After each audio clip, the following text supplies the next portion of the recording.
Ini dari baru mendarat dari Qatar apa gimana nih? Baru landing. Ya. Jadi fakula lahu kaulan layinan la'allahu yatadzakkaru aw yakhsha. Coba antum lihat secara garis besar tuh ayatnya itu lagi ngomong apa itu?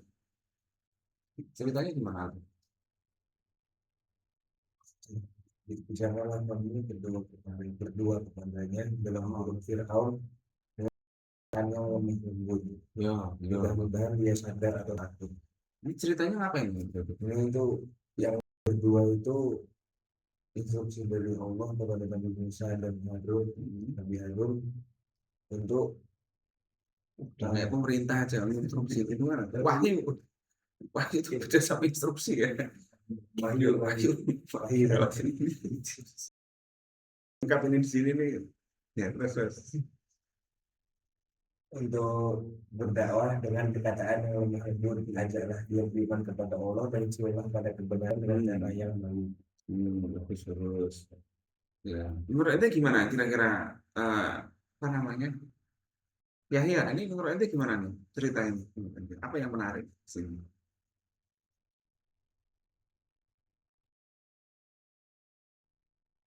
Ini namanya mikir ini. Ini kerjanya mikir. Namanya sejarah pemikiran kok. Dari sini nanti kita bicara komunikasi Islamnya itu gimana? Gitu. Watak komunikasi Islamnya itu kayak apa? Kita kan ngomong sejarah ini sejarah. Ceritanya Nabi Musa disuruh dakwah ke Firaun. Kan? Apa yang menarik di situ? Apa dakwahnya? Apa bawa mukjizatnya?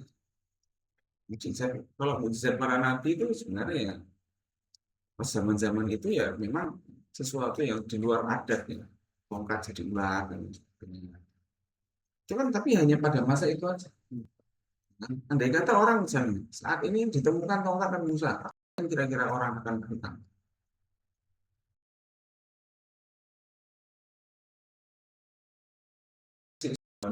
Peninggalan Nabi Musa. Ya, itu enggak membawa sesuatu yang apa namanya? Enggak membawa sesuatu yang sifatnya itu membuat orang berpikir. Padahal kemampuan berpikir atau sebuah budaya berpikir itu menghasilkan semua yang ada dalam kehidupan. Ini bangunan ini dibuat karena orang berpikir. Kayak gitu, bukan karena mukjizat. Justru mukjizat yang paling besar ini adalah mukjizat yang sifatnya adalah akli. Menstimulasi itu apa? Tahu nggak sih menstimulasi? Mendorong orang untuk berpikir, mendorong orang untuk berpikir, lalu menghasilkan sesuatu yang bisa membuat orang terinspirasi, lalu orang terinspirasi berpikir lagi, kreasi lagi. Kreasi itu menginspirasi lagi dan seterusnya. Itu namanya membuat peradaban itu kayak gitu. Prosesnya lama sekali. Ya, kenapa disebut Al-Quran itu salah satu sumber peradaban dan dalam Islam satu-satunya sumber peradaban? Itu karena itu tadi Al-Quran membuat kita berpikir. Bukan kita dulu ya, kita kan nggak mikir, kita kan ngikutin orang aja. Buat para ulama itu berpikir, lalu berpikir dan berkonsep-konsep. Berkonsep habis itu, gimana kalau kayak gini? Nah, buat sesuatu yang sifatnya menunjukkan identitas peradaban. Coba fokus pada fakula lahu kaulan layinan. Berkatalah perkataan yang sama Fir'aun ngomong perkataan yang memahami. Gimana kira-kira memahami? Kenapa nggak misalnya di demo aja? Itu kan Bani Israel kan banyak, ya kan? Seandainya Musa itu ngajak demo aja, kayak zaman sekarang, gitu kan? Demo aja, saja seandainya loh ya, hanya seandainya bikin organisasi bawah tanah itu terus mengadakan pemberontakan itu sebenarnya bisa aja. Tapi kenapa kok dakwahnya? Nah, jadi Nabi Musa dan Harun itu katakanlah sebaik-baiknya orang pada zaman itu diutus pada sejelek-jeleknya orang, itu aja ngomong perkataan yang itu ada pelajaran. Betul, kalau ngomongin orang ini menyampaikan sesuatu pada penguasa itu juga harus hati-hati, perkataan yang baik. Itu jadi kita aja kadang-kadang di hari-hari ini kita menasihati orang lain yang muslim itu kadang caranya kasar, jelas nggak terima. Itu acara yang kayak gitu nggak efektif, malah bikin konflik. Nah ini, coba ini aku bisa merancang nggak komunikasi yang sifatnya seperti ini. Pelajaran dari tahun 1000 berapa ini pelajaran sebelum Masehi. Perintah Allah itu berarti mengandung sesuatu yang masuk akal. Ngomong soal permasalahan, bukan karena takut, tapi apa? La'allahu, apa tadi? La'allahu iya tadakaru au ya. Ya, dengan ngomong yang baik itu orang jadi ya. Oh gitu tuh. Jadi memang itu SOP. Nah, jadi kayak SOP. Sa, iya, iya. Sepulang bukan. Nah, lalu ya tadakaru au ya. Menarik sekali. Ya. Kalau antum pengen lihat itu kalau nggak salah di itu juga strategi ini itu diucapkan oleh Menteri Pendidikan yang baru, Menteri Pendidikan Dasar, ya sidang kalau nggak salah. Saya tahu berapa hari yang lalu atau kemarin, ya hari-hari inilah. Ini ya sidang ngomong di parlemen itu ngomong nyantai sekali. Prof. Mufti itu nyantai, ngomongnya nyantai sekali. Ini kita jadi anggaran kita sekian ya, alhamdulillah. Semoga kita cara ngomongnya itu enak, coba antum lihat. Nah itu antum pelajari. Ini gimana tuh cara ngomongnya? Oh jelas, tepat. Terus juga memang ada unsur menyampaikan kritik, tapi dengan disampaikan dengan cara yang santai, cara-cara yang apa namanya enak gitu. Ini orang dengar juga tidak tersinggung, gitu kan. Walaupun ya cukup keras juga itu. Saya lihat kritiknya juga, cuman orang itu. Dan strateginya itu menarik sekali di publik itu, makanya menarik. Ya, apalagi rapat dan banyak sekali sekarang menteri-menteri yang akhirnya mulai atau anggota DPR yang mulai live saat apa untuk menunjukkan bahwa dia benar-benar memperjuangkan.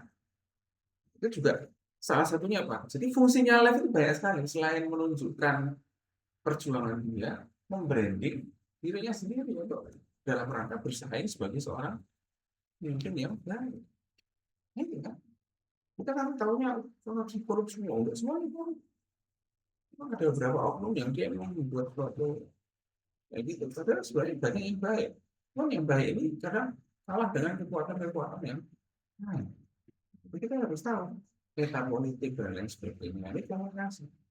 Gimana caranya untuk membranding diri antum? Ya mulai dengan cara yang kayak gini. Kegiatan kayak gini nih besok di live kan kalau kita bisa kuliah lagi subuh kita subuh kuliah live kan. Kita subuh subuh mulai kayak gini kan menarik. Nah, iya ini kan perlu untuk kita. Ini juga belum datang siapa nih kira-kira.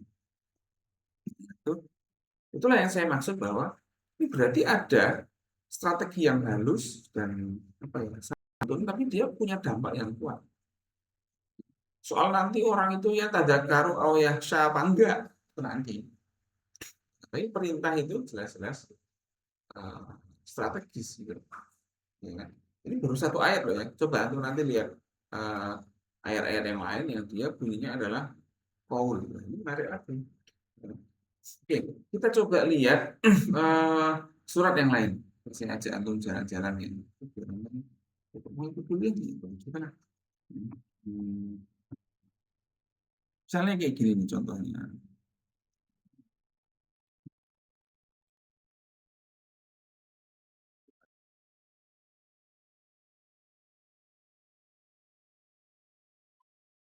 Dalam dalam suatu kisah ini kan kisah Al-Quran juga. Ini ceritanya ketika Nabi ini mendakwahkan, ya kan? Jadi antum coba buka surat apa namanya ini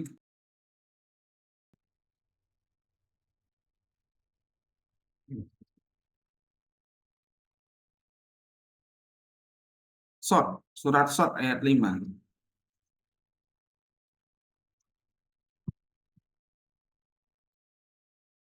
Ayat 5.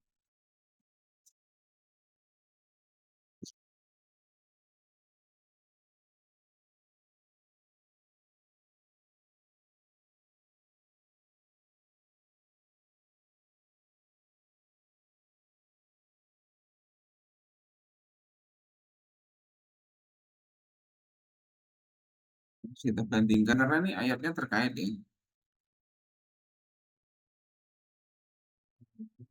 Ayat 5.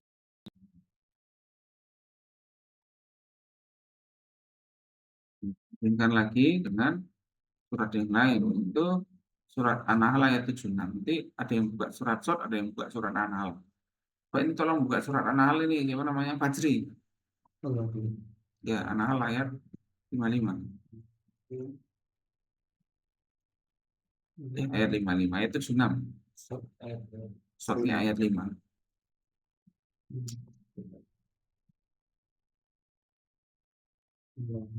Hmm. Ya,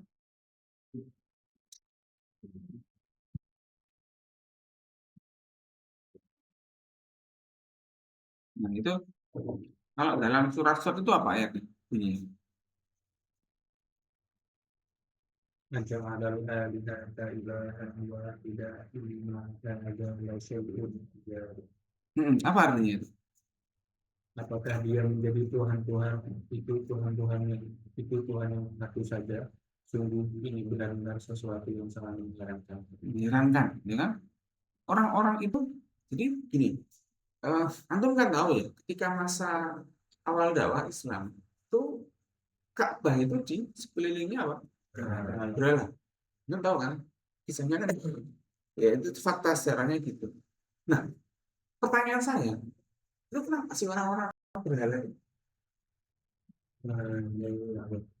Ini apa? Masuk gitu? Sembah. Sembah.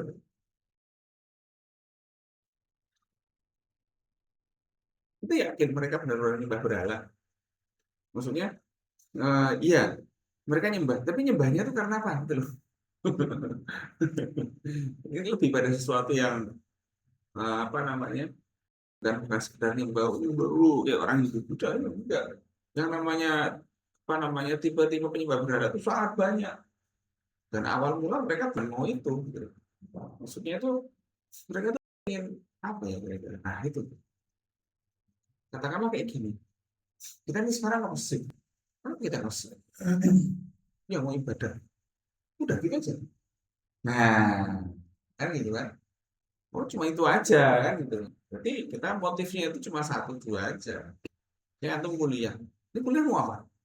Ya, sebenarnya yang penting anak nggak goib terus anak bisa ujian bisa lulus. Nah, ini kan motif, ya kan? Tapi kan ada juga orang yang kuliah itu memang pengen diskusi hal-hal yang menarik. Jadi kuliah itu nanti jadi apa ya? Jadi ajang yang bisa mempertemukan pikirannya mahasiswa yang bingung dengan dosen yang bisa mencerahkan. Ada kuliah yang bisa seperti itu. Ada kuliah yang dia sifatnya itu memang dosennya ahli dalam praktek, misalnya fotografi atau videografi. Itu jadi pengen belajar soal itu. Nah, itu kan jadi orang motifnya beda. Nah, dalam kasus ayat ini, aja alal alihata ilahan wahidan. Ini kira-kira budayanya orang Quraisy yang punya berhala banyak itu ngapain? Berhalanya harus banyak itu gitu loh. Ini kira-kira sehingga ketika ketika Nabi ya kan anja mundzirun minhum, ketika Nabi itu datang memberikan dakwah bahwa Tuhan itu cuma satu, orang-orang itu apa heran, inna hadalah syai'un ujab, dari Bapak ujab itu apa, heran, ini itu cuma satu aja Tuhannya, karena bagi mereka yang namanya Tuhan itu jumlahnya harus sesuai dengan urusan kehidupan. Jadi kalau ada urusan ternak ya ada Tuhan ternak. Ini ada urusan tani, ini Tuhan tani. Ini ada urusan cuaca, ini Tuhan cuaca. Bagi mereka Tuhan itu harus banyak. Kenapa? Ya, urusannya banyak. Kan? Oh iya, itu urusannya banyak. Makanya mereka bingung. Tuhan itu cuma satu nih. Bukannya urusan kita tuh banyak. Makanya Tuhan mestinya banyak dong. Kan gitu kan. Jadi nanti kalau spesialis Tuhan ini ke sini. Spesialis Tuhan ini mintanya ke sini gitu loh. Itu orang kurang seperti itu. Jadi mereka itu sebenarnya juga punya pikiran, tapi pikirannya kayak gitu tadi, bahwa urusan manusia yang sangat banyak ini harusnya Tuhannya juga banyak, kayak gitu. Ya sama kayak antum tuh, kenapa sih kita harus punya banyak teman? Ya, emang urusan kita banyak, kayak gitu. Bagi mereka itu Tuhan itu sesuatu yang kayak teman gitu loh. Bisa enggak bang Tuhan ini harus ini. Ya kadang-kadang ya kayak gitu aja. Ini kayak gitu mereka tuh mikirnya itu. Mereka heran, tapi bahwa konsep satu Tuhan itu memang heran kan. Nah, urusan kita kan banyak. Jadi konsep Tuhan Maha Kuasa itu belum ada gitu. Itu kan Tuhan satu aja, Tuhan yang Maha Kuasa. Jadi konsep Tuhan Maha Kuasa itu orang orang kuras nggak tahu. Jadi mereka sebenarnya juga ya, bingung juga, masuk Tuhan satu. Nah, itu. Sehingga dijelaskan dalam ayatnya situ, ayat yang surat apa namanya, surat Al-Hujurat. Baca itu. Baca.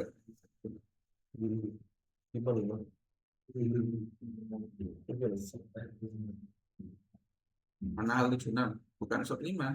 Tadi saya minta dua. Ini terkait dengan ini. Ada pun oh iya, telepon ini. Mar, punya Mar. masalah rajulaini ahaduhuma abukumala Hakam.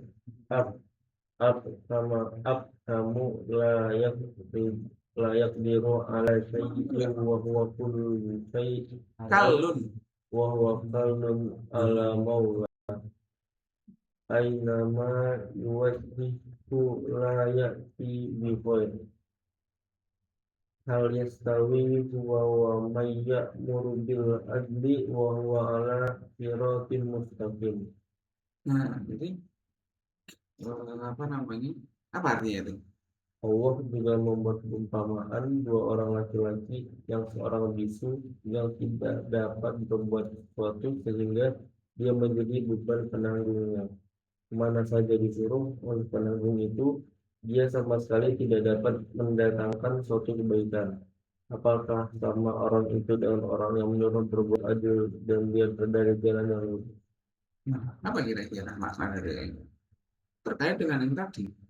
Nah, ini kan berhala ini kan meskipun banyak, tapi urusan itu sebenarnya juga nggak diselesaikan oleh berhala itu.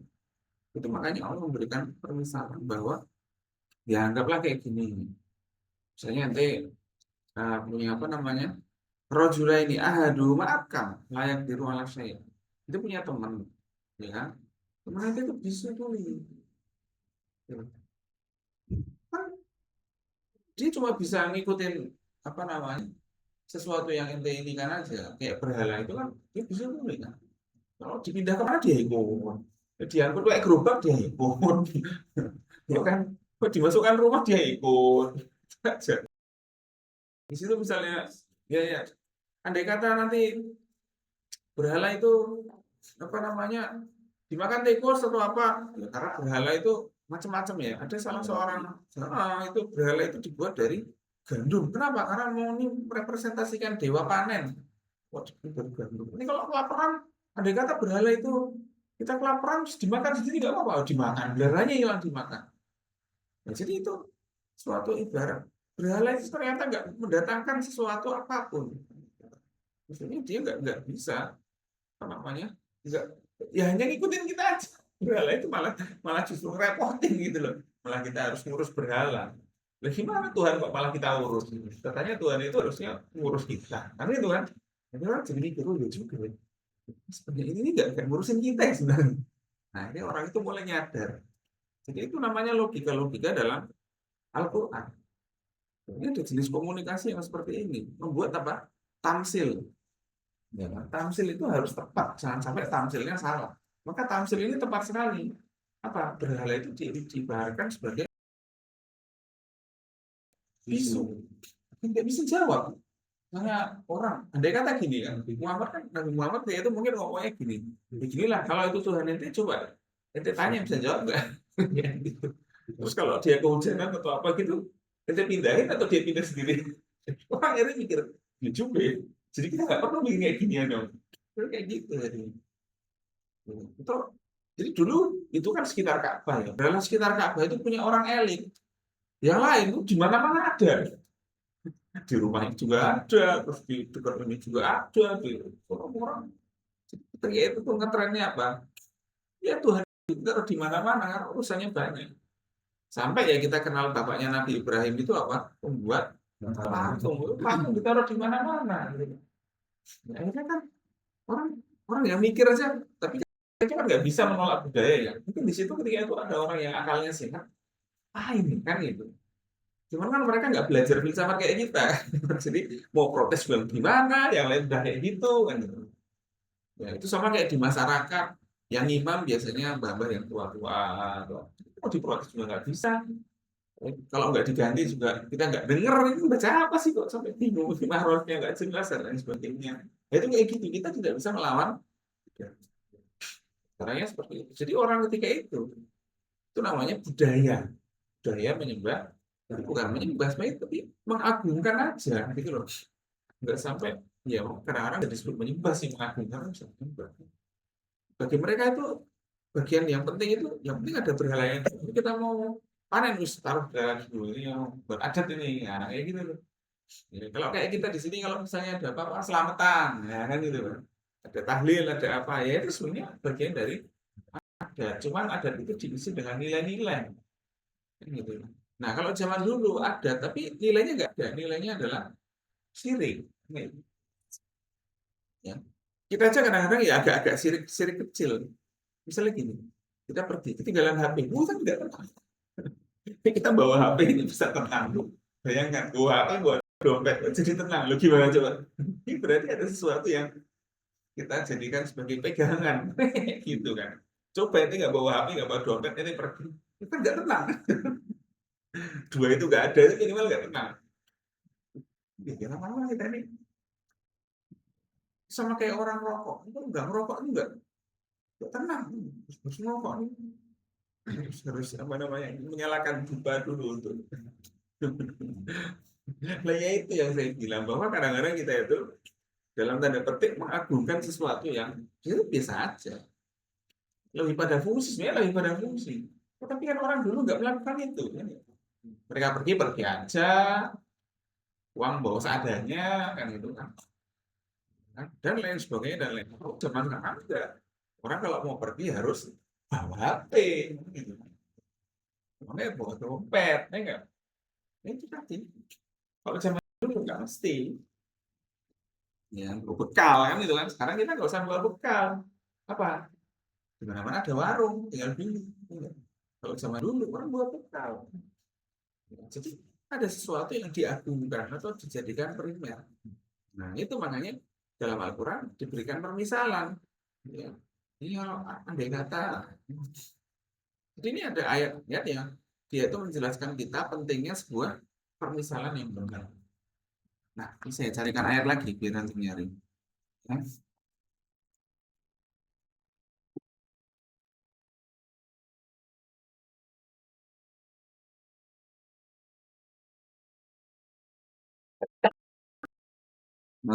Apa namanya? Surat Tur ayat 36.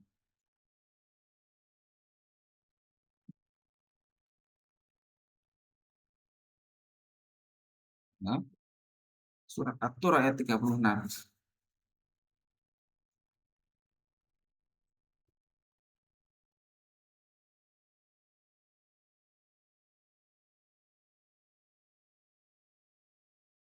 Ya, sebelumnya ayat 35. Am khuliqu min ghairi syai'in am humul khaliqun. Am khalaqus samawati wal arda bala yuqin. Am indahum khazainu rabbika am humul musaitirun. Am lahum sulamun tastami'una fihi falyati mustamihum bisultanin mubin. Am lahul banat walakumul banun. Dan seterusnya. Ini ayat-ayat ini ada am itu ada apa? Andai kata. Ya, coba dibaca terjemahannya. Gantian nih, parat, coba. Ah, ya, atur 36. Gimana? Willy udah ketemu? Coba baca. Dari ayat 35. Ampun iku min ghairi syai'in. Artinya, Hmm. apakah Ya ayatnya dulu dibaca biar barokah. Apakah mereka tercipta tanpa asal usul ataukah mereka menciptakan diri mereka sendiri? Ini mereka ini siapa? Ampuliku ini siapa? Atau apa ini? Yang puliku ini apa?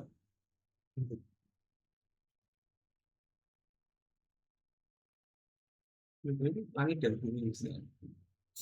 Alam ini atau langit dan bumi. Humul khaliqun. Bumi siapa? Hum. Orang-orang kafir. Ya, jadi gini ya, Dan lanjut lagi, amkolakus samawat. Amwalakus samawati wal ardo bal la yuqinun. Apakah mereka menciptakan langit dan bumi? Sebenarnya mereka tidak meyakini apa yang mereka katakan. Nah, ini. Am indahum khazainu rabbika am humul musaitirun. Ini ayat ini juga cerita tentang penyadaran logis bahwa kayak gini, orang-orang itu kan mereka nggak mau mengakui Allah sebagai Tuhan. Kenapa? Ya karena apa namanya nggak ada wujudnya.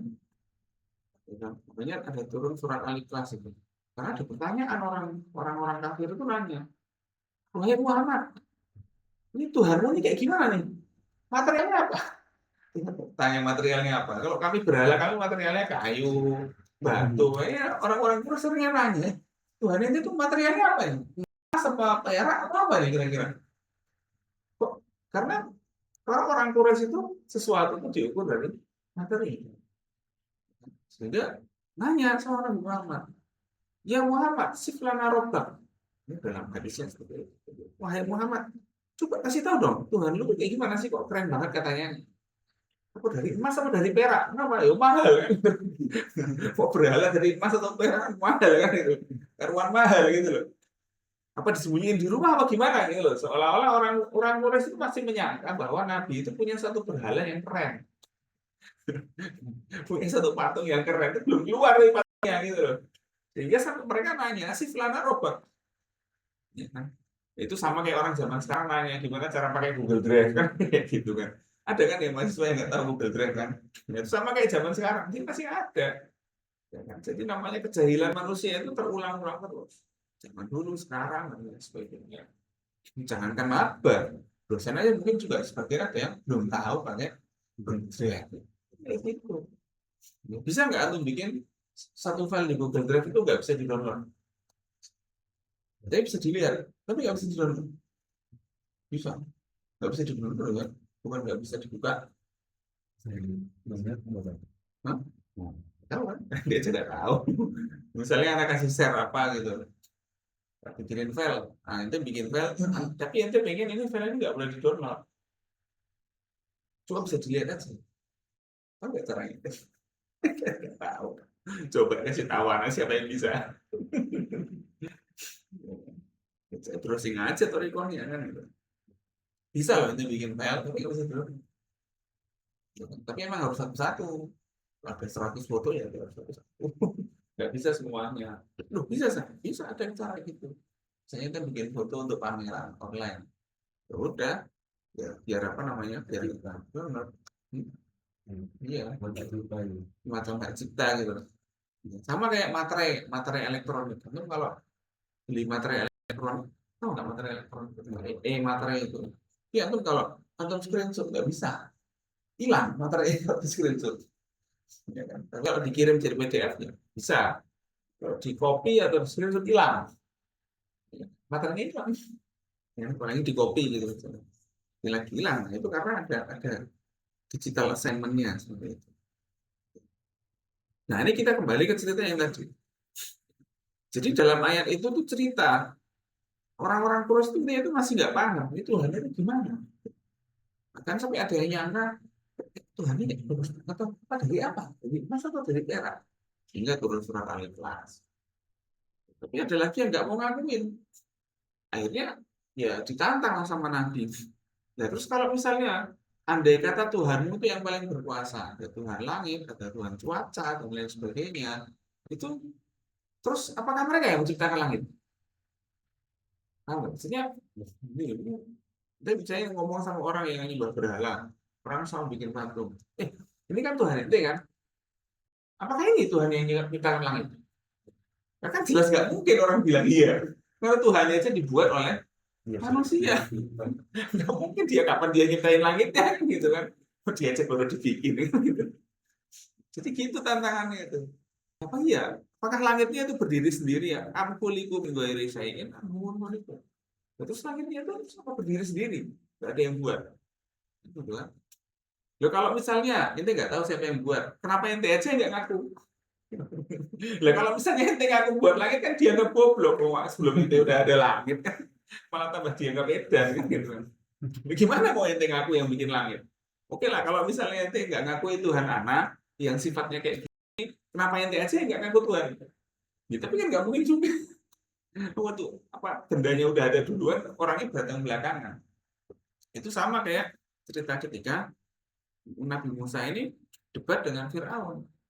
Ya, jadi ini ada kisah-kisah yang sifatnya itu menstimulasi logika orang berpikir sehat. Ya, amkolaku sama wati wal arti balal. Ini lu yang bikin atau mbah lu lah. Nanti punya mbah yang katanya apa namanya legend. Emang mbah lu yang bikin langit? Ya nggak mungkin juga. Dia aja bilang emang gila kan gitu. Nggak mungkin lah mbah gue kan gitu. Itu jelas-jelas nggak mungkin langitnya udah ada duluan sebelum mbahnya gitu. Nah iya berarti emang ada yang buat yang jelas-jelas sebelum semuanya itu. Makanya itu nggak masuk akal ya, namanya kekafiran itu benar-benar sesuatu yang menutupi kebenaran. Nah, al-kufru ma'nahu asap terus, nutupin. Ya kan? Makanya kalau ada orang yang ngomong tentang Tuhan itu Allah, bahwasanya Allah itu apa namanya tidak bertempat dimanapun dan tidak ada wujud materialnya dan tidak bisa disamakan dengan wujud material apapun, ya mestinya masuk akal. Bahwa itu adalah Tuhan, ya itu masuk akal. Itu. Karena kalau nggak Allah yang menciptakan langit itu siapa? Coba sebutin. Makanya di situ ada lagi tantangan selanjutnya. Am lahum sulamun yastami'una fihi. Ya udahlah, kalau nggak gini. Ada nggak yang tahu kapan langitnya dibuat? Am lahum sulamun, terus juga dia punya tangga ke sono, dengar tuh ceritanya dulu gimana dibuatnya. Kalau ada, faliyati mustami'un. Buat datangkan sini siapa yang dengar ceritanya langit dibuat. Lebih sulit lagi tantangannya. Bayangin. Ya udahlah kalau ente nggak ngakuin Tuhan anak, gini aja. Siapa yang ngaku ketemu Tuhannya? Bawa ke sini. Siapa yang tahu? Malah sulit lagi gitu kan. Siapa ya kan? Tuhan orang jadi pertanyaan-tanya siapa yang pertama kali ngomong gini. Jadi perkara Tuhan itu jadi perkara penting. Ya kan? Nah, itu perkara keyakinan. Tapi kan orang dalam budaya itu ya nggak sempat mikir. Orang aja akhirnya itu orang mikir begini juga. Yang benar ya langit itu nggak yang buat. Segala sesuatu kan ada yang buat. Orang pada mulai mikir. Terus Tuhan mana ini? Yang sekarang ini Tuhan yang gimana? Kan gitu kan. Berarti mestinya ada sesuatu yang gimana. Tuhan yang gimana. Maksud, ini yang menciptakan bahana. Jadi ketawain orang lah. Sebelum Mbak Ente udah ada langit, masa Ente yang buat? Masa Mbak Ente yang buat? Yang bener aja kan gitu kan. Jadi itu tantangan dalam Al-Quran itu sifatnya logis. Nah, jadi ada debatnya lagi. Ada debat antara Nabi Musa dengan Fir'aun. Ya, ini coba saya carikan ayat ini. Ayatnya itu Rabbukum wa Rabbu abaikumul awwalun. Awalin. Ini dalam surat Asy-Syu'ara ayat 26. Coba. Fajri, cari Asy-Syu'ara ayat 26. Aldi cari surat Asy-Syu'ara 26. Kita mulai bacanya dari 23. Qala Fir'aun wa ma rabbul alamin. Qala rabbus samawati wal ardi wa ma bainahuma. Tuhan semesta alam dia gimana? Ya itu dia yang menciptakan langit dan bumi dong. Gitu. In kuntum mungkin kalau ente sepakat. Mestinya Tuhan alam semesta itu Tuhannya seluruh alam semesta itu mestinya Tuhan yang menciptakan langit dan bumi. Kalau lu sepakat. Ya kalau lu sepakat, kalau aku sih yakin aja, tapi terserah ente gitu. Qala liman haulahu ala tastamiun. Qala rabbukum wa rabbu abaikum awwalin. Ya. Nah, ini dia.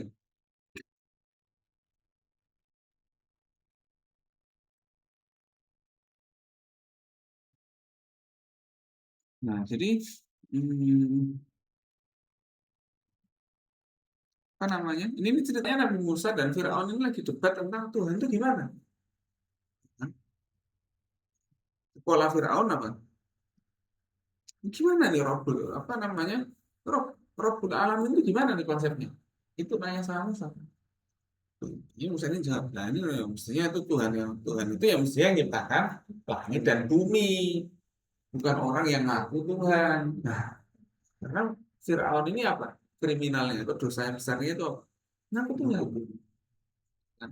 Sampai dia bilang, ya di mana-mana saya nanya orang siapa Tuhannya, katanya dalam gue Tuhannya. Sampai kayak gitu. Tapi Musa akhirnya apa? Itu, qala rabbukum wa rabbu abaikumul awwalin. Kan? Akhirnya setelah itu Firaun itu kan mulai dari pertanyaan gini, Rabbul Alamin itu gimana? Dia Tuhan yang menghani langit dan bumi, atau yang menciptakan langit dan bumi. Itu kalau ente sepakat gitu. Tapi Firaun masih ngomong lagi, liman haulahu ala tastami'un. Coba apa artinya itu? Fajri baca ini. Udah. Dari ayat 23, 24 gitu. Artinya, apa? Baca ya. baca.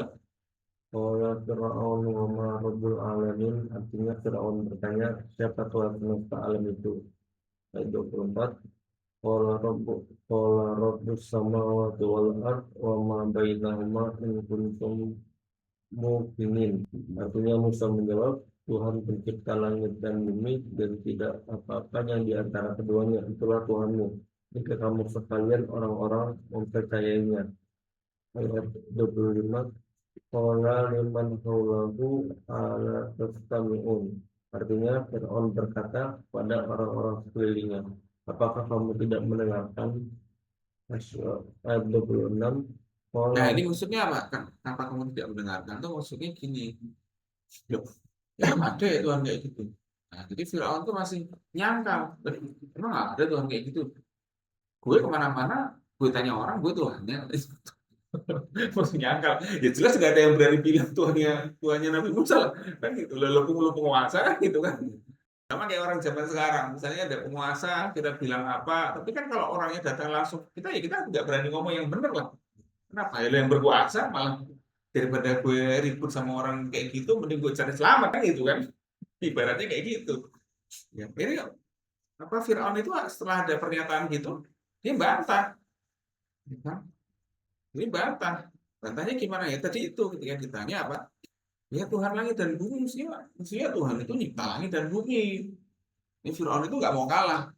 Wah, enggak tuh. Karena kemana-mana jalan-jalan, anak tanya orang siapa Tuhannya, mereka bilang anak. Bisa kayak gitu. Wah, ini kan kacau memikir ya kan gitu kan. Nah, habis itu baru ada lagi. Apa tuh? Coba ayat 25 itu. 26, sorry, 26. Gimana, Farhan? qala rabbukum wa rabbu abaikumul awwalin. Nah, Farhan. Dia Musa berkata, dia Tuhanmu dan Tuhan yang moyangmu dekat. Wah, ini menarik. Ya kan? Andai kata Firaun itu dianggap Tuhan atau ngaku Tuhan karena orang yang lain bilang dia Tuhan. Di mana-mana dia jalan-jalan, ya tentunya di wilayah kekuasaannya lah. Mereka ingin jalan di tempat yang bukan wilayah kekuasaan. Dia cerita kemana-mana dia jalan, anak tanya siapa Tuhannya, mereka bilang anak. Ya jelas lah itu bawa pasukan kan gitu kan. Orang kan yang ikut debat tobakan ya Arif kan gitu kan. Ya tobakan lah muncul kayak gitu. Gimana kan gitu. Ya nggak mungkin dia mau protes. Masa protes sama Firaun malah tambah berabe kan gitu kan. Tapi Musa itu nyantai aja jawab yang lain. Enggak. Terus ya, Tuhan kita itu mestinya adalah Tuhan yang menjadi Tuhan kita dan bapak-bapak kita dan nenek moyang kita. Dari situ tuh orang akhirnya nih, kalau Firaun itu Tuhan, ya terus bapaknya dia Tuhannya siapa? Belum. Itu Tuhannya kan ada sekarang. Terus bapaknya yang Tuhannya dia siapa? Berarti nggak mungkin Firaun itu Tuhan. Kenapa? Dia lahir dari orang lain. Enggak. Andai kata Firaun itu Tuhan, nah terus bapaknya siapa? Bapaknya Firaun itu apa? Ya, bingung. Orang udah ketika itu mungkin pendengar debat itu mulai mikir, oh iya juga ya. Ya kalau Firaun itu Tuhan, mestinya dia tidak punya sesuatu yang tidak ada sebabnya. Ya kan ada bapaknya, ada orang tuanya. Yakin nggak ente Firaun punya orang tua? Ya yakin mesti punya. Nggak mungkin Firaun nggak punya orang tua. Dari mana dia muncul? Akhirnya orang-orang dia itu sebagian udah mulai iman loh. Ya juga ya. Kalau misalnya Firaun itu Tuhannya, katakanlah meskipun Firaun nggak bantah bahwasanya Fir'aun nggak bisa ngaku bahwa dia yang menciptakan langit dan bumi. Kan dia nggak ngaku gitu kan. Tapi kan mestinya dia itu dilahirkan oleh orang tuanya. Lah pertanyaannya, kalau Tuhannya baru lahir, lah itu orang tuanya itu siapa? Ini mulai orang mulai, iya juga ya, nggak mungkin Fir'aun itu Tuhan. Kenapa? Dia punya orang tua. Berarti orang tuanya juga Tuhan dong. Kan aneh. Ditambah lagi aneh kan gitu kan. Orang udah mulai mikir ini. Jadi itu ada alasan atau argumen-argumen ya sifatnya itu masuk akal. Nah, ayat selanjutnya coba dibaca. Siapa yang baca ayat selanjutnya? Boleh dibaca. Farhan. Qala inna rasulakum alladhi ursila ilaikum lamadiyun. Dan dia Firaun berkata, sesungguhnya rasulmu yang diutus kepadamu benar-benar gila. Iya, dia dianggap gila. Kadang-kadang kalau orang debat itu kan kalau udah kalah apa? Nyerang pribadi. Wah, ini. Cerita di situ. Ya kan? Nah, jadi ini terjadi namanya debat, nyerang pribadi. Itu terjadi juga di zaman dulu. Gendeng aja nih macam ini ngomongnya sama penguasa kayak gitu. Ya kan? Ini debat ini terjadi kenapa? Karena ngomong baik-baik nggak bisa. Akhirnya di debat. Udah, ayo Fir'aun kita ada uji publik yuk. Karena dia ngaku Tuhan kan. Udahlah, tak tamang gini. Nah, dibikin pertanyaan. Kan?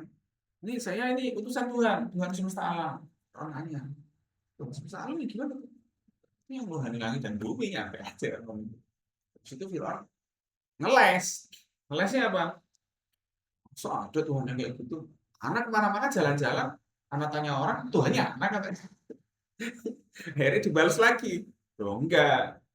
Tuhan yang anak maksud itu Tuhan yang nuhani kita dan nenek moyang kita. Lah akhirnya orang pada mikir, ya juga ya. Jadi kalau Fir'aun ini ngaku Tuhan, terus bapak ibunya apa? Ini bapak ibunya apa ya? Apa Tuhan juga? Kan aneh kan gitu kan. Terus kapan buat langitnya? Itu pertanyaan tadi aja belum dijawab gitu loh. Orang itu belum tahu jawabannya, yang buat langitnya siapa? Apa nenek moyangnya? Sampai-sampai kayak gitu. Emang moyang lo yang bikin langit? Nah kan kata mbah gue yang seangkatan sama bapaknya Fir'aun, udah ada tuh langit kan gitu kan. Orang akhirnya mulai debat. Di situ pendengar tuh mulai debat. Apa namanya? Ya mulai kasak kusuk lah. Iya, kan tuh punya mbah. Katanya mbah Hana itu bikin pemerintahannya bapaknya Fir'aun. Bukan dia tuh yang bikin langit. Gitu. Mungkin ada orang-orang tua juga di situ. Lu itu tahu zaman bapak lo tuh nggak pernah bikin langit. Kayak gitu. Ibaratnya kayak gitu. Jadi dalam suasana itu tuh orang akhirnya lucu. Nah, iya, itu kan namanya menyampaikan kebenaran dengan cara yang kayak gitu. Ya ini kita anggap debatnya ini situasinya nyantai gitu loh. Jangan pikiran situasinya ini. Jadi dakwahnya para nabi itu mungkin santai gitu ya, guyon-guyon gitu ya. Udahlah. Ya kayak misalnya kita di sini kadang-kadang kan kita kan kedatangan presiden yang ya katakanlah nggak terlalu kita suka kan gitu kan. Tapi Pak Yayasan nyantai guyon-guyon. Ada guyon yang menarik yang masih saya ingat ketika 90 tahun lalu. 90 tahun. Satu. Hah? 90 tahun itu 2016. Belum apa. Itu guyonnya menarik. Pak Yayasan tuh guyon menarik banget di koan itu ya. Oh ini tuh presiden kita tuh. Oh, tak kira kayak apa? Itu guyon udah pada ketawa satu wah itu. Jadi beliau itu ya apa ya gimana ya antum tahu sendiri lah situasinya. Kalau antum lihat videonya itu menarik banget.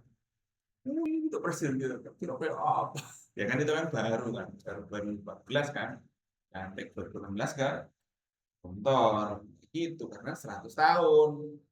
Ini Pak Yayasan tuh guyon menarik banget guyon. Oh ini tuh presiden gitu. Kira kayak apa? Ketawa masa kok itu kan lah gimana loh ya kan, kita kan udah mulai tahu gitu kayak gitu kan ya. Jadi menarik sekali akhirnya orang itu jadi ternyata ada seni komunikasi, nggak usah kritik sesuatu tuh dengan gaya ngomong yang kayak gitu tuh orang udah mulai wah ini dan lain sebagainya. Sama dengan ketika itu tadi ya, ketika Fir'aun ini kalah debat akhirnya ini utusan siapa sih ini nih kok pokoknya berani sama saya. Ini nyerang pribadi. Ketika debat itu malah akhirnya apa? Fir'aun ini nyerang pribadi. Ursila ilaikum lama sini. Ngomongnya kok kayak gini.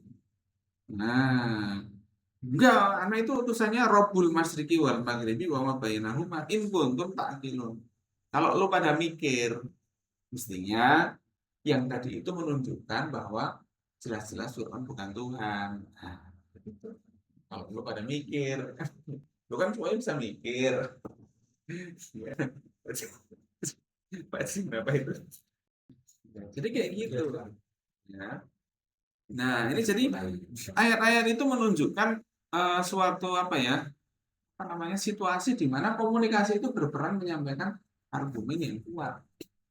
Ya, kalau ngomong tentang Tuhan itu jangan tanggung-tanggung. Tuhan itu gimana ya? Tuhan yang cipta langit dan bumi. Kalau ada orang lain yang bantah, nah itu kan diciptakan oleh itu. Oke, siapa yang dengar? Tanya. Gitu. Mas, apa saksinya kalau itu menciptakan itu? Kan kita sama-sama nggak ada yang menyaksikan. Tapi Tuhan itu, itulah kenapa ada namanya konsep Tuhan. Makanya Tuhan itu konsepnya harus pertama masuk akal, yang kedua harus di luar nalar. Meskipun masuk akal, tapi di satu sisi ada bagian-bagian yang di luar nalar. Kenapa? Nggak bisa kita ukur. Tapi sifat-sifat Tuhan itu harus masuk akal. Dan Tuhan itu apa? Harus cipta langit dan bumi itu harus. Nah, masa Tuhan nggak cipta langit dan bumi? Tuhan apa kan gitu kan? Tuhan apa itu? Nggak cipta langit dan bumi? Ya kan? Apa enggak? Apa makanya kayak gitu itu?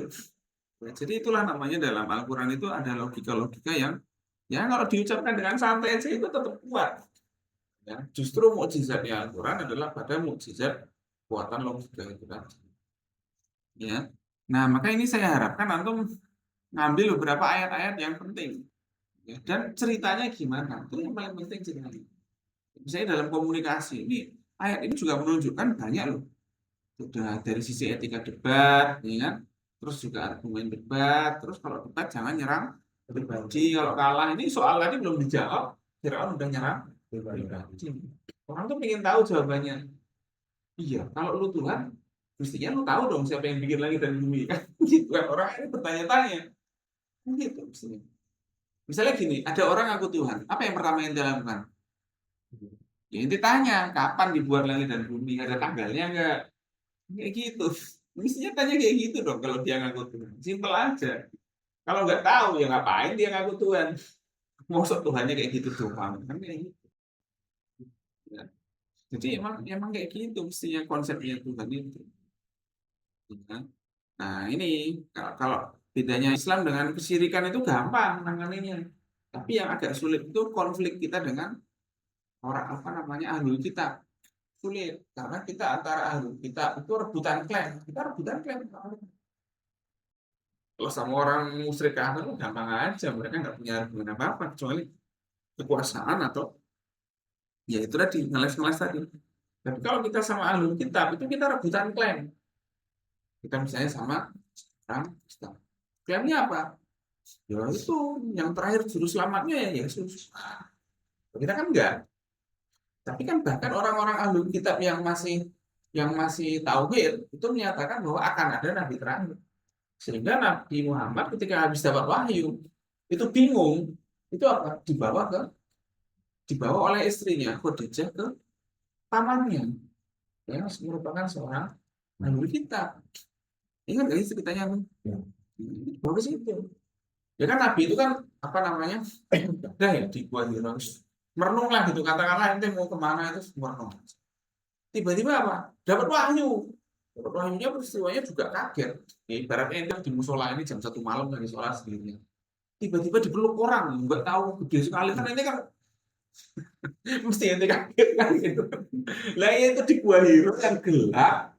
Dia lagi nyantai gitu. Dipeluk orang dari belakang, kenceng banget gak bisa lepas. Gue bisa bingung. Kan gitu kan. Bingung lah dia pulang ke rumah kan, mesti bingung. Mesti ente rujuk ila udro kan itu pasti kan gitu. Habis itu apa? Ente bilang ke teman-teman ini gimana nih? Bawa ke ustadz siapa? Kayak gitu, minta dirupiah.